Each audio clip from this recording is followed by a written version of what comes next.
അങ്ങനെ കൺമണിയെ രക്ഷപ്പെടുത്തുന്നതിന് വേണ്ടി ദേവ്ജി കളത്തിലേക്ക് ഇറങ്ങിയിരിക്കുകയാണ്. പക്ഷെ കൺമണി ഇപ്പോഴും പുറത്തേക്ക് വന്നിട്ടില്ല. കൺമണി ഒളിവിൽ തന്നെയാണ്. കൺമണി ഇനി പുതിയ കൺമണിയായിട്ട് വരാനാണോ എന്നറിയില്ല. ഇന്നത്തെ എപ്പിസോഡിൽ ആദ്യം തന്നെ കാണിക്കുന്നത് ബലരാമന്റെ ഒരു കുറ്റസമ്മതമാണ് സാഗറിനോട് സുജാതയോട്. ഞാൻ ദുബായിൽ നിന്ന് നിങ്ങളെ തകർക്കുന്നതിന് വേണ്ടിയാണ് ഈ നാട്ടിലേക്ക് വന്നത്.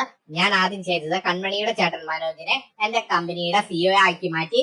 പക്ഷെ മനോജിനൊന്നും അറിയുമായിരുന്നില്ല. എന്റെ പ്രതികാരത്തിന്റെ കഥയൊന്നും മനോജിന് അറിയുമായിരുന്നില്ല. എന്റെ ഉദ്ദേശത്തെ കുറിച്ചൊന്നും മനോജിന് അറിയുമായിരുന്നില്ല. പക്ഷെ ഞാൻ നിങ്ങളോട് വലിയൊരു തെറ്റാണ് ചെയ്തത്. ഒരിക്കലും പൊറുക്കാൻ പറ്റാത്തൊരു തെറ്റ് ഞാൻ നിങ്ങളോട് ചെയ്തു എന്ന് പറയുകയാണെന്നാണ്. അത് കേട്ട് സാഗർ സുജാതിയൊക്കെ വലിയ ആകാംക്ഷയോടുകൂടി ഇങ്ങനെ ചെവി ഇങ്ങനെ കൂർപ്പിച്ച് നിൽക്കുകയാണ്. തുടർന്ന് ബലരാമൻ പരസ്പര ബന്ധമില്ലാതെ പിന്നെ സാഗറിനോട് പറയുന്നത്, എനിക്ക് നിങ്ങളെ ഒന്നും ചെയ്യാൻ സാധിക്കുന്നില്ല. നിങ്ങളുടെ മുഖം കാണുമ്പോൾ എനിക്ക് എന്റെ അച്ഛന്റെയും അമ്മയുടെയും മുഖമാണ് ഓർമ്മ വരുന്നത്. എന്നാൽ അത് കേട്ട് സാഗർ സുജാതിക്കൊക്കെ ദേഷ്യം വരികയാണ്. ആദ്യമ്മ ഇങ്ങനെ ചുണ്ട് കടിച്ചു പിടിച്ച് നിൽക്കുകയാണ്. തുടങ്ങി അവന്റെ അച്ഛന്റെയും അമ്മയുടെയും സെന്റിമെന്റ് കഥ.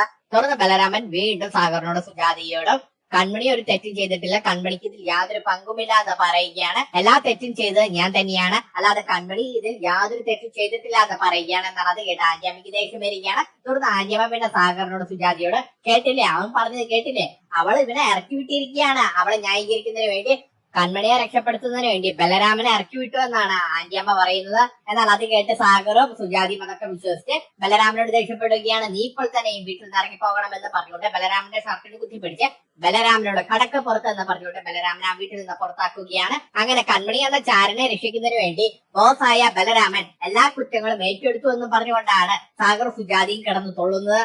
യാതൊരു ലോജിക്കില്ലാത്ത പ്രസ്താവനയാണ് ആന്റിയമ്മ പറയുന്നത്. ഇവരുടെ തലയ്ക്കകത്ത് പിണ്ണാക്കാണോ?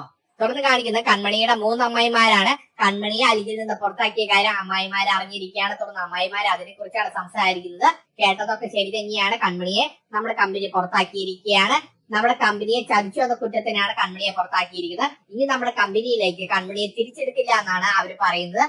എന്നാൽ അതെല്ലാം കേട്ട് അമ്മായിമാരാകെ പേടിച്ചു നിൽക്കുകയാണ്. അപ്പോൾ നമുക്ക് നമ്മുടെ വീട് നഷ്ടപ്പെടുമോ എന്ന് ചോദിക്കുകയാണ്. കൺമണിക്ക് ലോൺ കിട്ടുമെന്നല്ലേ പറഞ്ഞത്, ഇപ്പോൾ അലിയിൽ നിന്ന് പുറത്താക്കിയതുകൊണ്ട് ഇനി ലോൺ കിട്ടില്ലല്ലോ, അപ്പോൾ നമ്മുടെ വീട് നമുക്ക് നഷ്ടപ്പെടില്ലേ എന്നിങ്ങനെ ചോദിക്കുകയാണ്. വേഗം തന്നെ കൺമണിയെ വിളിക്കേ, കൺമണിയോട് എനിക്ക് 2 വാക്ക് ചോദിക്കണമെന്ന് പറഞ്ഞുകൊണ്ട് നല്ല ദേഷ്യത്തിൽ അമ്മായിമാര് ഫോൺ എടുത്ത് കൺമണിയെ വിളിക്കുകയാണ്. പക്ഷെ കൺമണിയുടെ ഫോൺ സ്വിച്ച് ഓഫ് ആണ്. തുടർന്ന് അമ്മായിമാര് പിന്നെ പരസ്പരം പറയുന്നത്, കൺമണി മുങ്ങിയിരിക്കുകയാണ്, വേഗം തന്നെ ഒരു കാര്യം ചെയ്യുക, അച്ഛനെ വിളിക്കുക, കൺമണിയുടെ അച്ഛനെ വിളിക്കുക എന്ന് പറഞ്ഞുകൊണ്ട് ശ്രീനിയെ വിളിക്കുകയാണ്. പക്ഷെ ഇതൊന്നും ശ്രീനി അറിഞ്ഞിട്ടില്ല. പിന്നെ ശ്രീനി ഫോൺ എടുത്തിട്ട് അമ്മായിമാരോട് എന്താണ് സംഭവം എന്ന് ചോദിക്കുകയാണ്. തുടർന്ന് അമ്മായിമാര് നല്ല കട്ട കലിപ്പിലാണ്. കൺമണി എവിടെയെന്ന് ചോദിക്കുകയാണ്. തുടർന്ന് ശ്രീനി കൺമണി ഓഫീസിലേക്ക് പോയല്ലോ എന്ന് പറയുമ്പോൾ അമ്മായിമാരെ അത് സമ്മതിച്ചു കൊടുക്കുന്നില്ല. അതൊക്കെ പള്ളിയിൽ പോയി പറഞ്ഞാൽ മതി എന്ന് പറയുകയാണ്. ഞങ്ങൾക്കറിയാം കൺമണി പോയിട്ടില്ലാതെ, കൺമണി ഇവിടെയൊന്നും ഇല്ലാതെ പറയുകയാണെന്നാൽ അത് കേട്ട് ശ്രീനി, ഞാൻ പറയുന്നത് സത്യം തന്നെയാണ്, കൺമണി ഓഫീസിലേക്ക് പോയിരിക്കുകയാണെന്ന് പറയുകയാണ്. ഇവിടെ കൺമണി ഇല്ലാന്ന് പറയുകയാണ്. എന്താണ് പ്രശ്നമെന്ന് ചോദിക്കുകയാണ്. തുടർന്ന് അമ്മായിമാര് നല്ല ദേഷ്യത്തിൽ പിന്നെ ശ്രീനിയോട്, എന്താണ് പ്രശ്നമെന്നോ, പ്രശ്നങ്ങളേ ഉള്ളൂ എന്ന് പറയുകയാണ് അമ്മായിമാര്. കൺമണിയെ അലിക പുറത്താക്കി എന്ന് പറയുകയാണ്. കമ്പനിയെ ചതിച്ച കുറ്റത്തിന് അലിക കൺമണിയെ പുറത്താക്കിയെന്ന് പറയുകയാണ്. തുടർന്ന് അമ്മായിമാര് ഉണ്ടായ കാര്യങ്ങളെല്ലാം ശ്രീനിയോട് പറയുകയാണ്. എന്നാൽ അത് കേട്ട് ഞെട്ടി നിൽക്കുകയാണ് ശ്രീനി. കൺമണി ഒരു ചതിയെത്തിയാണ്, സ്വന്തം കമ്പനിയാണ് കൺമണി ചതിച്ചിരിക്കുന്നതെന്ന് അമ്മായിമാരെ ശ്രീനിയോട് പറയുകയാണ്. പക്ഷെ അവിടെ ഒരു പ്രശ്നമുണ്ട്. കൺമണി മനോജിന് ആ ഡിസൈൻ വരച്ചു കൊടുത്ത കാര്യം അമ്മായിമാർക്കും കൂടി അറിയാവുന്ന കാര്യമാണ്. ആ സംഭവമാണ് കൺമണി അലിയെ ചതിച്ചു എന്ന് വലിയ അവകാശവാദത്തോടു കൂടി അമ്മായിമാര് പറയുന്നത്. എന്നാൽ അതെല്ലാം കേട്ട് ആകെ പേടിച്ചു നിൽക്കുകയാണ് ശ്രീനി. അതുപോലെ തന്നെ നല്ല ദേഷ്യത്തിലുമാണ്. തുടർന്ന് ശ്രീനി അമ്മായിമാരുടെ ഫോൺ വെച്ച ശേഷം ശ്രീനി ആകെ പേടിച്ചിട്ട് കൺമണിയെ വിളിക്കുകയാണ്. പക്ഷെ കൺമണിയെ വിളിച്ചിട്ട് കിട്ടുന്നില്ല. കൺമണിയുടെ ഫോൺ സ്വിച്ച് ഓഫ് ആണ്. അതും കൂടി ആയപ്പോഴേക്കും ശ്രീനി വീണ്ടും ശരിക്കും പേടിക്കുകയാണ്. തുടർന്ന് ശ്രീനി ആ ദേഷ്യം തീർക്കുന്നതിന് വേണ്ടി ധനലക്ഷ്മിയുടെ അടുത്തേക്ക് ചെല്ലുകയാണ്. എന്നാൽ ഈ സമയത്ത് ധനലക്ഷ്മി മൊബൈലിലെ പാട്ട് കേൾക്കുന്നതിന് വേണ്ടി ചെവിയിൽ പഞ്ഞു വെച്ച് ഇങ്ങനെ ഇരിക്കുകയാണ്. ഈ സമയത്താണ് കട്ട കലിപ്പിൽ ശ്രീനി വരുന്നത്. തുടർന്ന് ശ്രീനി നല്ല ദേഷ്യത്തിൽ പിന്നെ ധനലക്ഷ്മിയോട്, നീ എന്റെ മോളെ എന്താണ് ചെയ്തതെന്ന് ചോദിച്ചുകൊണ്ട് നല്ല ദേഷ്യത്തിൽ ധനലക്ഷ്മിയോട് പൊട്ടിത്തെറിക്കുകയാണ്. എന്നാൽ അത് കണ്ട് ധനലക്ഷ്മി ഒന്ന് പേടിക്കുകയാണ്. തുടർന്ന് ധനലക്ഷ്മി ആ ചെവിക്കകത്തുള്ള പഞ്ഞെല്ലാം ഊരി എന്താണ് സംഭവം എന്ന് ചോദിക്കുകയാണ്. തുടർന്ന് ശ്രീനി പിന്നെ ധനലക്ഷ്മിയോട് ദേഷ്യപ്പെടുകയാണ്. കൺമണി എവിടെയാണ്, നീ കൺമണി എന്താണ് ചെയ്തത്, കൺമണി നീ എവിടെയാണ് ഒളിപ്പിച്ചതെന്ന് ചോദിച്ചുകൊണ്ട് ദേഷ്യപ്പെടുകയാണ്. എന്നാൽ അത് കേട്ട് ധനലക്ഷ്മിക്ക് ദേഷ്യം വരികയാണ്. മോളെ അഴിഞ്ഞാളെ പോയതിനെ എന്റെ അടുത്ത് വന്നിട്ട് ദേഷ്യപ്പെട്ടിട്ട് കാര്യമില്ല എന്ന് പറയുകയാണ്. തുടർന്ന് ശ്രീനി നല്ല ദേഷ്യത്തിൽ പിന്നെ ധനലക്ഷ്മിയോട്, മര്യാദയ്ക്ക് നീ സത്യം പറഞ്ഞു, നീ കൺമണി എന്താണ് ചെയ്തത്, അരികയിൽ എന്താണ് പ്രശ്നം, നീ എന്റെ മോൾക്ക് കളങ്കം ഉണ്ടാക്കിയിട്ട് നീ അല്ലേ എന്നൊക്കെ ചോദിക്കുകയാണ്. എന്നാണ് അത് കേട്ട് ധനലക്ഷ്മി, അതെ ഞാൻ തന്നെയാണ് കൺമണിയെ കുറിച്ച് ആവശ്യമില്ലാത്ത കാര്യങ്ങളെല്ലാം വിളിച്ച് അരികയിൽ വിളിച്ച് പറഞ്ഞെന്ന് പറയുകയാണ്. എല്ലാത്തിനും ഞാൻ തന്നെയാണ് കാരണമെന്ന് പറയുകയാണ്. പക്ഷെ ഞാൻ പറഞ്ഞൊക്കെ സത്യം തന്നെയല്ലേ, ഉള്ള കാര്യം തന്നെയല്ലേ ഞാൻ എല്ലാരും വിളിച്ചു പറഞ്ഞ, ഇനി ഞാൻ അതുപോലെ ചെയ്യുമെന്ന് പറയുകയാണ്. കൺമണിയെ കാണാനില്ലെങ്കിൽ പോയി പോലീസിൽ പോയി പരാതിപ്പെടാൻ പറയുകയാണ്. പോയി ഇരിക്കടോ എന്നൊക്കെ നല്ല പഞ്ച് ഡയലോഗ് അടിച്ചു നിൽക്കുകയാണെന്നാൽ അത് കേട്ട് ദേഷ്യം വന്ന ശ്രീനി ധനലക്ഷ്മിയുടെ മുഖത്തിട്ട് ടപ്പേ ടപ്പേ എന്ന് പറഞ്ഞ അടിയോടടിയാണ്. അങ്ങനെ ശ്രീനി ജീവിതത്തിൽ ആദ്യമായിട്ടൊരു പുണ്യപ്രവൃത്തി ചെയ്തിരിക്കുകയാണ്. ശ്രീനി ഈ അടി മുന്നേ കൊടുത്തിരുന്നെങ്കിൽ ധനലക്ഷ്മി അന്നേ നന്നായേനെ. എന്നാൽ ശ്രീനിയുടെ കയ്യിൽ നിന്ന് അടി വാങ്ങിയ ധനലക്ഷ്മി ശരിക്കും ഞെട്ടി നിൽക്കുകയാണ്. കണ്ണെല്ലാം കലങ്ങി ആകെ ബൾബായി നിൽക്കുകയാണ്. ധനലക്ഷ്മി ഒരിക്കലും പ്രതീക്ഷിച്ചില്ല ശ്രീനി തനിക്കെതിരെ ഇങ്ങനെ പൊട്ടിത്തെറിക്കുമെന്ന്. തുടർന്ന് ശ്രീനി നല്ല ദേഷ്യത്തിൽ പിന്നെ ധനലക്ഷ്മിയുടെ പൊട്ടിത്തെറിക്കുകയാണ്. മര്യാദയ്ക്ക് നീ സത്യം പറഞ്ഞു എന്ന് പറഞ്ഞുകൊണ്ട് മേശപ്പുറത്തിരിക്കുന്ന കത്തി എടുത്തിട്ട് ധനലക്ഷ്മിയുടെ കഴുത്തിന് നേരെ ചൂണ്ടിക്കൊണ്ട് ധനലക്ഷ്മിയെ ഭീഷണിപ്പെടുത്തുകയാണ്. മര്യാദയ്ക്ക് നീ സത്യം പറഞ്ഞോ, കൺമണി നീ എന്താണ് ചെയ്തത്? നീ കുറച്ചു മുമ്പ് എന്നോട് വന്ന പറഞ്ഞ കാര്യങ്ങളൊക്കെ എനിക്ക് ഓർമ്മയുണ്ട്. കൺമണിയെ ഇവിടെ പുതപ്പിച്ചു കെടുത്തുമെന്നാണ് നീ പറഞ്ഞത്. അതുകൊണ്ട് നീ പറഞ്ഞോ, നിനക്കറിയാം കൺമണി എവിടെയാണ് പോയിരിക്കുന്നതെന്ന്. ഇതും പറഞ്ഞുകൊണ്ട് ധനലക്ഷ്മിക്ക് നേരെ പൊട്ടിത്തെറിക്കുകയാണ് ശ്രീനി. മര്യാദയ്ക്ക് നീ സത്യം പറഞ്ഞോ, എനിക്ക് പ്രാന്തെടുത്ത് നിൽക്കുകയാണെന്നൊക്കെ പറഞ്ഞ് കട്ടക്കളിപ്പിൽ നിൽക്കുകയാണ് ശ്രീനി. സത്യത്തിൽ ശ്രീനിയുടെ പ്രാന്തെല്ലാം മാറി ഇപ്പോഴാണ് ശ്രീനി ശരിക്കും നോർമലായത്. തുടർന്ന് ധനലക്ഷ്മി പിന്നെ അച്ഛന് നേരെ കൈ കൂപ്പിക്കൊണ്ട്, അയ്യോ അച്ഛൻ ഞാൻ ഒന്നും ചെയ്തിട്ടില്ല, കൺമണി ഞാൻ ഒന്നും ചെയ്തിട്ടില്ല എന്ന് പറയുകയാണ്, എനിക്കിതിൽ യാതൊരു പങ്കുമില്ല എന്ന് പറഞ്ഞുകൊണ്ട് കൈകൂപ്പി ഇങ്ങനെ മാപ്പ് പറയുകയാണ്. പേടിച്ച് കരഞ്ഞു നിൽക്കുകയാണ് ധനലക്ഷ്മി. ലേലു അല്ലു മാപ്പ് തരൂ അച്ഛാ എന്ന് പറഞ്ഞേ. തുടർന്ന് ശ്രീനി പിന്നെ ധനലക്ഷ്മിക്ക് നേരെ കൈ ചൂണ്ടിക്കൊണ്ട്, എന്റെ മോൾക്ക് എന്തെങ്കിലും സംഭവിച്ചാൽ നിന്നെ ഞാൻ കുത്തി കീറി കളയുമെന്ന് ഭീഷണിപ്പെടുത്തിക്കൊണ്ട് അവിടെ പോവുകയാണ്. എന്നാൽ അതും കൂടി കേട്ടതോടുകൂടി ധനലക്ഷ്മി ശരിക്കും നിന്ന് വിറയ്ക്കുകയാണ്, കിട്ടുകിട്ടാൻ വിറയ്ക്കുകയാണ്. തുറന്നു കാണിക്കുന്ന സാഗറിന്റെ വീട്ടിൽ നിന്ന് ബലരാമൻ വീട്ടിലേക്ക് പോവുകയാണ്. കാറിലാണ് പോകുന്നത്. മനോജ് കൂടെയുണ്ട്. മനോജിനെ ഒപ്പം കൂട്ടിക്കൊണ്ടാണ് ബലരാമൻ സാഗറിന്റെ വീട്ടിലേക്ക് ചെന്നിരിക്കുന്നത്. തുറന്ന് പോകുന്ന വഴി ബലരാമൻ ഇങ്ങനെ സങ്കടപ്പെട്ടിരിക്കുന്നത് കണ്ട മനോജ് പിന്നെ ബലരാമനോട്, സാറിന് എന്താണ് ഒരു വിഷമം, എന്തെങ്കിലും പ്രശ്നമുണ്ടോ എന്ന് ചോദിക്കുകയാണ്. എന്നാൽ അത് കേട്ട ബലരാമൻ, മനോജിന് അങ്ങനെ തോന്നിയല്ലേ, ഒരു കാര്യം ചെയ്യാം, വണ്ടി ഒന്ന് നിർത്തി എനിക്കൊന്ന് കാറ്റ് കൊള്ളണം എന്ന് പറയുകയാണ്. തുടർന്ന് മനോജ് വണ്ടി സൈഡാക്കുകയാണ്. പക്ഷെ മനോജ് വണ്ടി സൈഡാക്കിയത് ബലരാമന്റെ വീട്ടിൽ തന്നെയാണ്, അത് വേറെ കാര്യം. തുടർന്ന് മനോജും ബലരാമന്റെ കാറിൽ നിന്നിറങ്ങി പുറത്തിറങ്ങി സംസാരിക്കുകയാണ്. തുടർന്ന് കാറിൽ നിന്നിറങ്ങിയ ശേഷം മനോജ് പിന്നെ ബലരാമനോട്, എന്തെ പറ്റി സാറിന് എന്തെങ്കിലും വിഷമങ്ങളുണ്ടോ എന്ന് ചോദിക്കുകയാണ്. എന്തെങ്കിലും ബുദ്ധിമുട്ടുണ്ടെങ്കിൽ നമുക്ക് ഹോസ്പിറ്റലിലേക്ക് പോകാം എന്ന് പറയുകയാണ്. എന്നാൽ അത് കേട്ട് ബലരാമൻ, അതെന്താ മനോജ് അങ്ങനെ പറഞ്ഞത്, എനിക്ക് ഹാർട്ട് അറ്റാക്ക് ആണെന്നാണോ മനോജ് കരുതിയത്? എനിക്ക് അതിന് ഹാർട്ടില്ല മനോജ്, ഹാർട്ടില്ലാതെ എനിക്ക് ഹാർട്ട് അറ്റാക്ക് വരില്ല എന്ന് പറയുകയാണ്. തുടർന്ന് ബലരാമൻ മനോജിനോട്, മനോജിന് ഇപ്പോൾ എന്നോട് എന്താണ് തോന്നുന്നതെന്ന് ചോദിക്കുകയാണ്. തുടർന്ന് മനോജ് പിന്നെ ബലരാമനോട്, എനിക്ക് ആദ്യമായിട്ട് സാറിനെ കണ്ടപ്പോൾ ബഹുമാനമായിരുന്നു, പക്ഷെ ഇപ്പോഴങ്ങനെയല്ല, ഇപ്പോഴെനിക്ക് സാറിനോട് നല്ല പേടിയാണെന്ന് പറയുകയാണ്.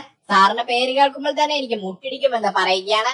പക്ഷെ ഇപ്പോൾ എനിക്ക് ആ പേടി മാറി സാർ. ഇപ്പോൾ നമ്മൾ ഈ സംസാരിക്കുന്ന ഈ സമയത്ത് എനിക്ക് സാറിനോട് ഒരു സഹോദരനെ പോലെ ഒരു സ്നേഹം തോന്നുന്നു എന്ന് പറയുകയാണ്. എന്നാൽ അത് കേട്ട് ബലരാമൻ, എന്നെ സ്നേഹിക്കാൻ കൊള്ളില്ല മനോജ് എന്ന് പറയുകയാണ്. ഞാൻ ചെയ്തിരിക്കുന്ന അത്രയും വലിയ തെറ്റാണെന്ന് പറയുകയാണ്. സത്യത്തിൽ ഞാൻ ഈ നാട്ടിലേക്ക് വന്നത് അലികയോട് പ്രതികാരം ചെയ്യുന്നതിന് വേണ്ടിയാണ്.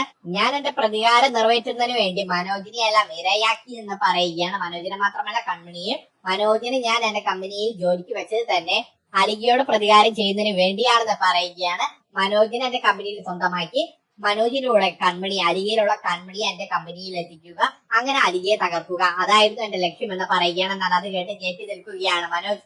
ഞാൻ മനോജിനെയും കൺമണിയും എല്ലാം എന്റെ ആവശ്യത്തിന് വേണ്ടി നിങ്ങളെയെല്ലാം ഇരകളാക്കി എന്ന് പറയുകയാണ്. ഇത് പറഞ്ഞുകൊണ്ട് വിഷമിച്ച് നിൽക്കുകയാണ് ബലരാമൻ. തുടർന്ന് ബലരാമൻ വീണ്ടും മനോജിനോട്, മനോജിന്റെ അച്ഛൻ എത്രമാത്രം ഇഷ്ടമുണ്ടെന്ന് ചോദിക്കുകയാണ്. തുടർന്ന് മനോജ്, ഒരു സാധാരണ അച്ഛനോടുള്ള ഇഷ്ടം തന്നെയേ എനിക്കുള്ളൂ എന്ന് പറയുകയാണ്. തുടർന്ന് ബലരാമൻ വീണ്ടും മനോജിനോട്, മനോജിന്റെ അച്ഛൻ മനോജിനോട് ആരെങ്കിലും കൊല്ലാൻ പറഞ്ഞാൽ മനോജ് ചെയ്യുമോ എന്ന് ചോദിക്കുകയാണ്. എന്നാൽ അത് കേട്ട മനോജ്, അതൊന്നും ഞാൻ ചെയ്യില്ല എന്ന് പറയുകയാണ്. എന്നാൽ അത് കേട്ട ബലരാമൻ, പക്ഷെ ഞാൻ അങ്ങനെയല്ല, എന്റെ അച്ഛനും അമ്മയും എന്നോട് ആരെങ്കിലും കൊല്ലാൻ പറഞ്ഞാൽ ഞാൻ അത് ചെയ്തിരിക്കുമെന്ന് പറയുകയാണ്. അതുപോലെ തന്നെ എന്നോട് ചാവാൻ പറഞ്ഞാലും ഞാൻ അത് ചെയ്തിരിക്കുമെന്ന് പറയുകയാണ്. അവർക്ക് വേണ്ടി ഞാൻ എന്തും ചെയ്യുമെന്ന് പറയുകയാണ് ബലരാമൻ. ഞാൻ ഈ നാട്ടിലേക്ക് വന്നത് സാഗറിനോടും സുജാതയോടും പ്രതികാരം ചെയ്യുന്നതിന് വേണ്ടിയാണ്. പക്ഷെ അവരെ അടുത്തറിഞ്ഞപ്പോൾ അവരെ എനിക്ക് കൊല്ലാൻ സാധിക്കുന്നില്ല മനോജ്, അവരോട് എനിക്ക് പ്രതികാരം ചെയ്യാൻ സാധിക്കുന്നില്ല, അവരെ ഞാൻ ഇഷ്ടപ്പെട്ടു പോയി എന്ന് പറയുകയാണ്. എനിക്ക് എന്റെ യഥാർത്ഥ അച്ഛനും അമ്മയും അവരാണെന്ന് വരെ തോന്നിപ്പോയി എന്നൊക്കെ പറയുകയാണ് ബലരാമൻ. അതുകൊണ്ട് ഞാൻ എന്റെ പ്രതികാരം അവസാനിപ്പിക്കുകയാണ്, ഞാൻ തിരിച്ച് ദുബായിലേക്ക് പോവുകയാണ്. എന്നാൽ അത് കേട്ട് മനോജ് ഒന്ന് ഞെട്ടി നിൽക്കുകയാണ്. ഈശ്വര, അപ്പോൾ ഞാൻ വഴിയാധാരമായല്ലോ, എന്റെ പണി പോകുമല്ലോ എന്ന് ഓർത്ത് ഇങ്ങനെ വിഷമിച്ച് നിൽക്കുകയാണ്. തുടർന്ന് ബലരാമൻ മനോജിനെ ആശ്വസിപ്പിക്കുകയാണ്. മനോജ് വിഷമിക്കേണ്ട കാര്യമൊന്നുമില്ല, ഞാൻ പോകുമ്പോൾ മനോജിനെയും കൂട്ടിക്കൊണ്ട് പോകുമെന്ന് പറയുകയാണ്. ദുബായിൽ ഞാൻ മനോജിന് നല്ലൊരു ജോലി വാങ്ങി തരുമെന്ന് പറയുകയാണ്. എന്നാൽ അത് കേൾക്കുമ്പോൾ മനോജിന് ഒരു ആശ്വാസമാവുകയാണ്. എന്നാൽ ഈ സമയത്ത് മനോജിന് ഒരു കോൾ വരികയാണ്. ശ്രീനിയാണ് വിളിക്കുന്നത്. തുടർന്ന് മനോജ് ഫോൺ എടുക്കുകയാണ്. തുടർന്ന് ശ്രീനി പിന്നെ മനോജിനോട്, എടാ നീ കൺമണിയെ കണ്ടോ എന്ന് ചോദിക്കുകയാണ്. തുടർന്ന് മനോജ്, അതെന്താ വെച്ചാൽ അങ്ങനെ ചോദിച്ചെന്ന് ചോദിക്കുകയാണ്. തുടർന്ന് ശ്രീനി പിന്നെ മനോജിനോട്, കൺമണി വന്നിട്ടില്ല. കൺമണിക്ക് ഓഫീസിൽ വലിയ പ്രശ്നങ്ങളായിരിക്കുകയാണെന്ന് പറയുകയാണ്. ഓഫീസിലെ കൺമണിയുടെ ജോലിയെല്ലാം പോയിരിക്കുകയാണ്. തുടർന്ന് ശ്രീനി ഉണ്ടായ കാര്യങ്ങളെല്ലാം മനോജിനോട് പറയുകയാണ്. എന്നാൽ ഈ സമയത്ത് മനോജ് സ്പീക്കർ ഫോണിൽ ഇട്ടിട്ടാണ് സംസാരിക്കുന്നത്. ബലരാമന് കൂടി കേൾക്കുകയാണ്. ഫോൺ വെച്ച ശേഷം ബലരാമൻ പിന്നെ മനോജിനോട് എങ്കിൽ ശരി മനോജ് വേഗം തന്നെ പോയി കൺമണിയെ കണ്ടെത്തിക്കോളാൻ പറയുകയാണ്. എന്റെ കാര്യങ്ങൾ അപ്പോൾ അറിയിക്കണം എന്ന് പറഞ്ഞുകൊണ്ടാണ് മനോജിനോട് അവിടുന്ന് പോകാൻ പറയുന്നത്. തുടർന്ന് മനോജ് അവിടുന്ന് പോവുകയാണ്. തുടർന്ന് ബലരാമൻ തന്റെ വീട്ടിലേക്ക് കയറുകയാണ്. തുടർന്ന് കാണിക്കുന്ന കൃഷും മഹിയും കൂടി ഓഫീസിൽ നിന്ന് സംസാരിക്കുകയാണ്. തുടർന്ന് മഹി പിന്നെ കൃഷ്ണനോട് എന്നാലും നമ്മുടെ കൺമണി ഇങ്ങനെ ചതിക്കുമെന്ന് നമ്മൾ ഒരിക്കലും പ്രതീക്ഷിച്ചില്ല എന്ന് പറയുകയാണ്. എന്നാൽ അത് കേട്ട് കൃഷി പിന്നെ മഹിയോട് ഇല്ലടാ ഞാനത് ഒരിക്കലും വിശ്വസിക്കുന്നില്ല എന്ന് പറയുകയാണ്.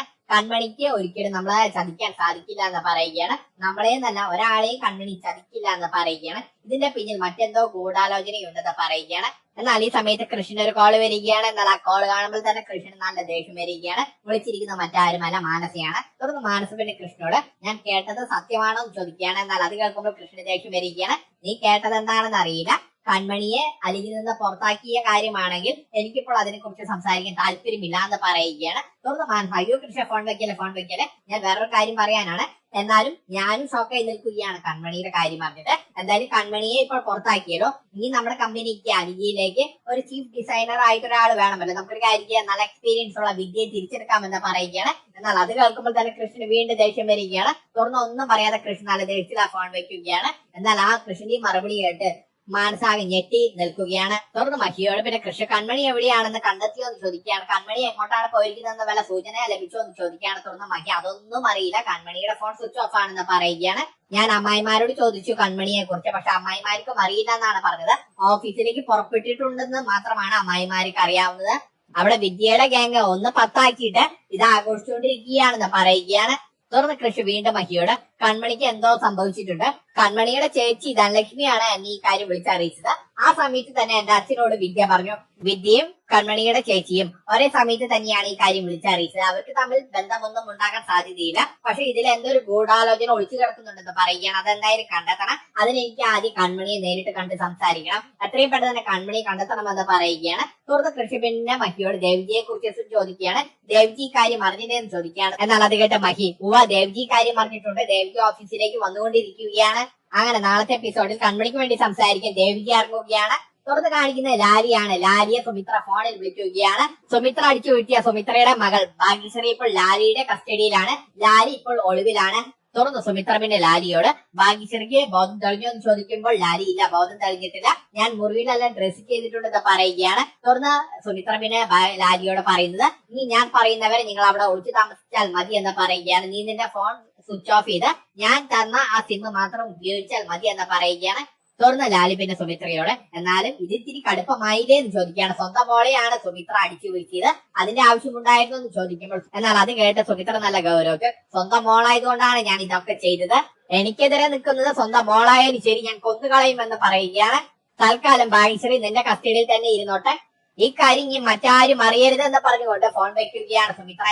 എന്നാൽ ഈ സമയത്ത് അങ്ങോട്ടേക്ക് ഓടിക്കതച്ചെത്തുകയാണ് ബലരാമൻ. തുടർന്ന് ബലരാമൻ പിന്നെ സുമിത്രയോട് കൺമണിയെ കുറിച്ച് ചോദിക്കുകയാണ്. സത്യം പറ അമ്മേ, കൺമണിയെ അമ്മ എന്തെങ്കിലും ചെയ്തോ എന്ന് ചോദിക്കുകയാണ്. എന്നാൽ അത് കേട്ട് സുമിത്ര ഒന്നും അറിയാത്ത പോലെ നീ എന്താണ് ഇതൊക്കെ എന്നോട് ചോദിക്കുന്നത്, കൺമണിയുടെ കാര്യമൊന്നും എനിക്കറിയില്ല, കൺമണിയോട് എനിക്ക് ചെറിയൊരു വൈരാഗ്യം ഉണ്ടായിരുന്നു എന്നുള്ളത് സത്യം തന്നെയാണ് എന്ന് കരുതി കൺമണിയെ ഞാൻ ഒന്നും ചെയ്തിട്ടില്ല എന്ന് പറയുകയാണ്. തുടർന്ന് ബലരാമൻ അത് വിശ്വസിക്കാൻ തയ്യാറാകുന്നില്ല. തുടർന്ന് ബലരാമൻ പിന്നെ സുമിത്രയോട് പറയുന്നത് എങ്കിൽ പിന്നെ കിളിയനും ലാലി ആന്റിയും എവിടെയാണെന്ന് ചോദിക്കുകയാണ്. അവരെ ഫോൺ സ്വിച്ച് ഓഫ് ആണെന്ന് പറയുകയാണ്.